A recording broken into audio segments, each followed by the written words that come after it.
आखिर क्यों हुआ था? स्वयं भगवान विष्णु और भगवान शिव के बीच महाप्रलयंकारी युद्ध। यह युद्ध इतना विनाशकारी था कि स्वयं ब्रह्मा भी थर्रा उठे। वो सोचने लगे कहीं इस ब्रह्मांड का विनाश न हो जाए, क्योंकि यह युद्ध हो रहा था संसार की सबसे बड़ी दो महाशक्तियों के बीच। एक तरफ थे महाविष्णु तो दूसरी तरफ थे महाकाल। एक सृष्टि के पालन करता तो दूसरे विनाश करता। इनके संग्राम से सृष्टि में विनाश ही विनाश होने लगा था। तो आखिर क्यों हुआ था यह महाप्रलयंकारी युद्ध? देखिए, एक समय में पंच सुंदरियां नामक 5 स्त्रियां थीं। वे भगवान विष्णु से विवाह करना चाहती थी, जिसके लिए उन्होंने भगवान विष्णु की समुद्र की अनंत गहराई में कई वर्षों तक तपस्या की थी। और जब भगवान विष्णु उनकी तपस्या से प्रसन्न होकर उनको वरदान देने गए, तब उन्होंने वरदान में मांगा कि आप हमसे विवाह कर लीजिए और उन सभी को भूल जाइए जिनसे आपका कोई भी रिश्ता है, जो आपके अपने हैं, जैसे कि देवी लक्ष्मी, और आपके आराध्य भगवान शिव को भी भूल जाइए। अब हमारे भगवान विष्णु से उनके भक्त कुछ मांगे और वो ना दें, ऐसा हो नहीं सकता। जिसके बाद भगवान विष्णु ने अपनी सारी स्मृतियां बुला दी, यहाँ तक कि देवी लक्ष्मी को भी। जिसके बाद वे उनके साथ पाताल में रहने के लिए चले गए। जिसके बाद उन्होंने विवाह कर लिया तथा उन पंच सुंदरियों को 5 पुत्र भी प्राप्त हो गए। लेकिन अब इधर सृष्टि अपने पालन हार को खो चुकी थी। ये तो हम सभी जानते हैं कि भगवान विष्णु इस जग के पालन करता है, वही हम सबका पालन पोषण करते हैं। उन्हीं से सारे जीव जंतु तथा प्रकृति को जीवन मिलता है।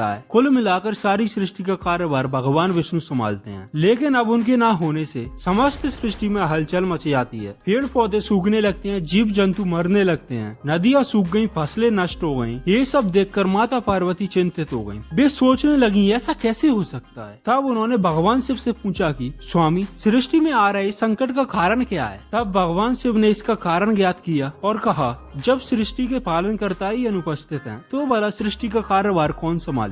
लेकिन स्वयं महादेव को भी नहीं पता था कि आखिर भगवान विष्णु गए तो गए कहाँ। जिसके बाद भगवान शिव उनकी खोज करने निकल पड़े और खोजते खोजते पाताल लोक पहुँच गए। लेकिन वहाँ जाने से पूर्व उन्होंने वृषभ अवतार लिया, जो एक बहुत बड़े नीले बैल का रूप है। जिसके बाद वे पाताल में पहुँच गए। वहाँ उनका सर्वप्रथम सामना हुआ भगवान विष्णु के पुत्रों से। वो भगवान शिव को अंदर जाने से रोक रहे थे। तब भगवान वृषभ ने गर्जना की। उनकी गर्जना से पूरा पाताल कांप उठा था। लेकिन भगवान शिव को भगवान विष्णु को पता लगाना था, इसीलिए वे उनके बंदी बन जाते हैं, यानी कि स्वयं को उनका बंधक बना लेते हैं। तब वो भगवान वृषभ को भगवान विष्णु के सामने ले जाते हैं और वहाँ जाते ही भगवान शिव अपने असली रूप में आ जाते हैं, जिनको देखकर भगवान विष्णु को कुछ याद आया, लेकिन उनको पूर्णतः याद नहीं आ पाया था। जिसके बाद वे वहाँ से चले जाते हैं। इसके बाद महादेव और माता पार्वती उन सभी को समझाने का प्रयास करते हैं कि भगवान विष्णु को उनके वचन से मुक्त कर दीजिए, इस सृष्टि को उनकी आवश्यकता है। लेकिन उन्होंने माता पार्वती और भगवान शिव की बात नहीं मानी, उल्टा महादेव से युद्ध करने लगे। तब भगवान शिव और भगवान विष्णु के पुत्रों के बीच युद्ध हुआ, जिसमें भगवान शिव ने उन सभी का वध कर दिया। और जब भगवान विष्णु को यह पता चला कि उनके पुत्रों का वध कर दिया गया है, तो वे अत्यंत क्रोधित हो गए और भगवान शिव से युद्ध करने आ गए। लेकिन महादेव उनको उनका अतीत याद दिलाने का प्रयास करते हैं, लेकिन भगवान विष्णु को कुछ भी याद नहीं आया। तो महादेव ने अपने डमरू की आवाज से भगवान विष्णु को याद दिलाने का प्रयास किया, लेकिन भगवान विष्णु ने अपने शंख की आवाज से डमरू की आवाज को बीच में ही रोक दिया। जिसके बाद होता है महाप्रलयंकारी युद्ध। दोनों तरफ से महाविनाशक अस्त्र शस्त्रों का प्रयोग किया जाने लगा, जिसके प्रभाव से सृष्टि कांप उठी। चारों तरफ विनाश ही विनाश छा गया। इस युद्ध में एक पल ऐसा आया मानो सब खत्म, क्योंकि भगवान शिव ने चलाया अपना त्रिशूल और भगवान विष्णु ने चलाया अपना सुदर्शन चक्र। दोनों अस्त्र एक दूसरे की तरफ बढ़ रहे थे। लेकिन तभी भगवान विष्णु के अंदर स्थित भगवान शिव की ऊर्जा भगवान विष्णु की रक्षा करती है और भगवान शिव के अंदर स्थित भगवान विष्णु की ऊर्जा भगवान शिव की रक्षा करती है, क्योंकि शिव और विष्णु दो शरीर एक परमात्मा है। इसी वजह से भगवान शिव के हृदय में भगवान विष्णु विराजते हैं और भगवान विष्णु के हृदय में भगवान शिव का वास है। लेकिन अब भी भगवान विष्णु को कुछ भी याद नहीं आया। अब भगवान विष्णु ने आवाहन किया अपने महाविनाशक अस्त्र नारायण अस्त्र का, जिसके उत्तर में भगवान शिव ने भी अपना पशुपतास्त्र निकाल लिया, जिसमें संसार के समस्त जीवों की ऊर्जा समाहित होती है। अगर ये दो अस्त्र आपस में टकरा जाते तो इस सृष्टि का विनाश निश्चित था। यह सब विनाश देखकर पंच सुंदरियों को अपनी गलती का एहसास हो जाता है। जिसके बाद वे माता पार्वती से क्षमा मांगती हुई कहती हैं कि इस युद्ध को रोक लीजिए, इस विनाश को रोक लीजिए। तब माता पार्वती ने उनसे कहा कि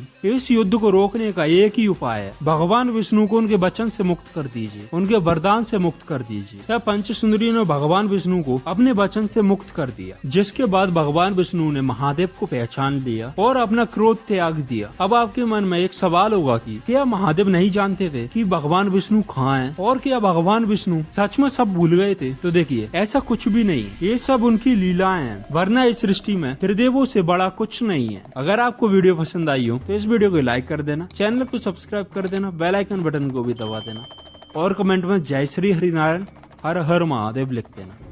जय श्री हरिनारायण।